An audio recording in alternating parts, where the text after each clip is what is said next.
Welcome all to சரிதா சமையல். இன்றைக்கி நம்ம சமையலில் பட்டர் பாப்கார்ன் நல்லா மொறு மொறுன்னு டேஸ்ட்டாக எப்படி பண்ணுறதுன்னு பார்க்கலாம். இதை நம்ம டக்குன்னு 2 நிமிஷத்தில் செஞ்சு முடிச்சிடலாம். வாங்க அது எப்படி பண்ணுறதுன்னு பார்க்கலாம். பார்த்திங்கன்னா 1/2 கப் நான் மக்காச்சோளம் எடுத்திருக்கேன். நல்லா காஞ்ச மக்காச்சோளம் இது மாதிரி முத்து முத்தாக இருக்கணும். அப்போ தான் நமக்கு நல்லா பொரிஞ்சு வரும். இப்போது குக்கர் அடுப்பில் வச்சுருக்கேன். குக்கர் நல்லா காஞ்சதுமே 1 ஸ்பூன் பட்டர் சேர்த்துக்கலாம். இப்போது நல்லா உருகி வந்ததும் சோளத்தை சேர்த்து விட்டுடலாம். எப்பயுமே நம்ம சோளம் கம்மியாக தான் சேர்த்துக்கணும். அப்போ தான் நமக்கு எல்லாமே பொரிஞ்சு வரும். இல்லைன்னா பாதி பொரிஞ்சு பொரியாமலும் இருக்கும். நான் 50 கிராம் சேர்த்துருக்கேன். மக்காச்சோளம் 50 கிராம் இந்த குக்கரில் நான் சேர்த்துருக்கேன். இப்போ இது கூடவே 1/4 ஸ்பூன் மஞ்சள் தூள் சேர்த்துக்கலாம். கொஞ்சமாக மிளகாய்த்தூள் சேர்த்துடலாம். ஏன்னா நம்ம பெப்பர் பவுடரும் சேர்க்க போகிறோம். அதனால் கொஞ்சமாக மிளகாய்த்தூள் சேர்த்துக்கலாம். இப்போது இதுக்கு தேவையான உப்பு சேர்த்துக்கலாம். சேர்த்துட்டு இதை நல்லா கலந்து விட்டுருவோம்.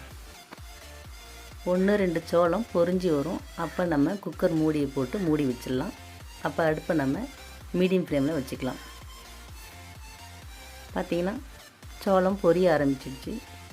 இப்போது நம்ம மூடி போட்டு மூடி விட்டுடலாம்.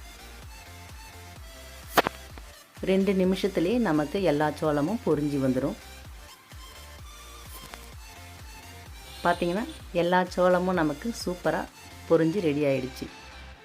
இப்போது இதை ஒரு அகலமான பாத்திரத்துக்கு நம்ம மாற்றிக்கலாம். மாற்றிட்டு 1 ஸ்பூன் மிளகுத்தூள் சேர்த்துக்கலாம். சேர்த்துட்டு இதை நல்லா இது மாதிரி கலந்து விட்டுடலாம். அவ்வளோதாங்க. ரொம்ப சுவையான பட்டர் பாப்கார்ன் சூப்பராக தயாராகிடுச்சு. இதை நம்ம டக்குன்னு செஞ்சு முடிச்சிடலாம். நமக்கு நிறைய தேவைன்னா இது மாதிரி கொஞ்சம் கொஞ்சமாக குக்கரில் சேர்த்து செஞ்சுக்கலாம். நீங்களும் ட்ரை பண்ணி பாருங்கள். தேங்க்யூ.